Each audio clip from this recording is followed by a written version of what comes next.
દ્વારા અમે પછી અમારી આખી ટીમ અને સાથે સાથે સરના એક નેજા નીચે અમે લોકો અહીંયા આવ્યા છીએ.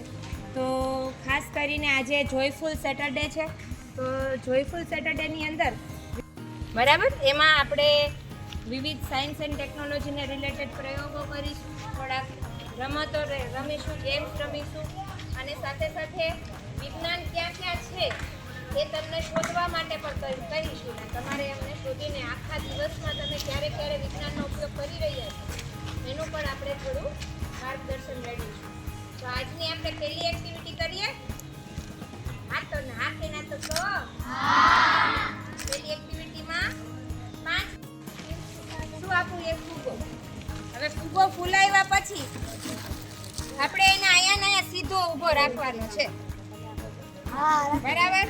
હવે તમારી પાસે ટાસ્ક છે, તમારે એ ફુગ્ગાને તમારી જાતે કોઈ પણ એક્ટિવિટી તમારા મગજથી કઈ વિચારીને કોઈ પણ યુક્તિ કરીને ફુગ્ગો જે છે એને અહીંયા ઊભો રાખવાનો છે. જેમ ફુગ્ગો રાખીએ તો ઉડી જાય છે, હેઠો પડી જાય, ખબર છે? પણ આપણે એને બેલેન્સિંગ બલૂન કહેવાય. શું કહેવાય? Balancing balloon. એટલે કે એને સંતુલિત ફુગ્ગો રાખવાનો છે. તો તમારે ઈ મને અત્યારે કરીને બતાવવાનું છે.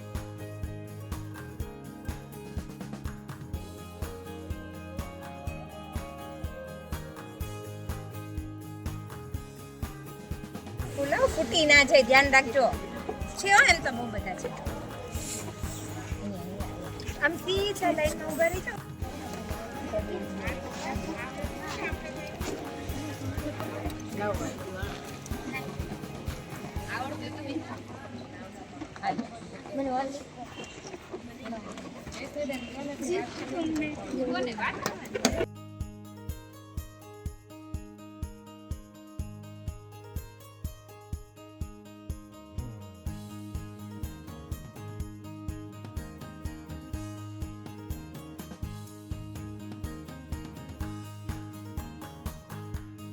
ના જોઈએ. હા, બેલેન્સિંગ એટલે પ્રોપર બેલેન્સમાં ફૂગો હોવો જોઈએ.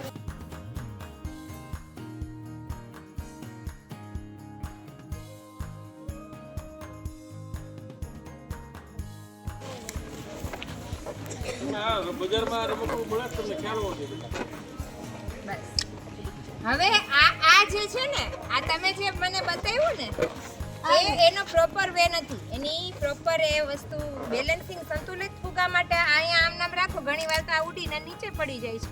નીચે ના પડવો જોઈએ. બધી વસ્તુ નીચે ના પડવી જોઈએ.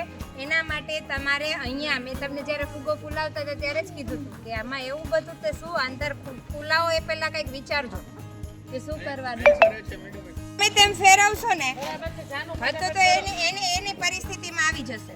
એટલે એ સંતુલનમાં છે એવું કહી શકાય. થોડાક આ સાઈડ રહ્યો તો બધા જોઈ શકે. ફુગો લઈ લ્યો બેટા તમારો બધાનો. આ વ્હાઈટ કલરનો નહોતો કરવાનો.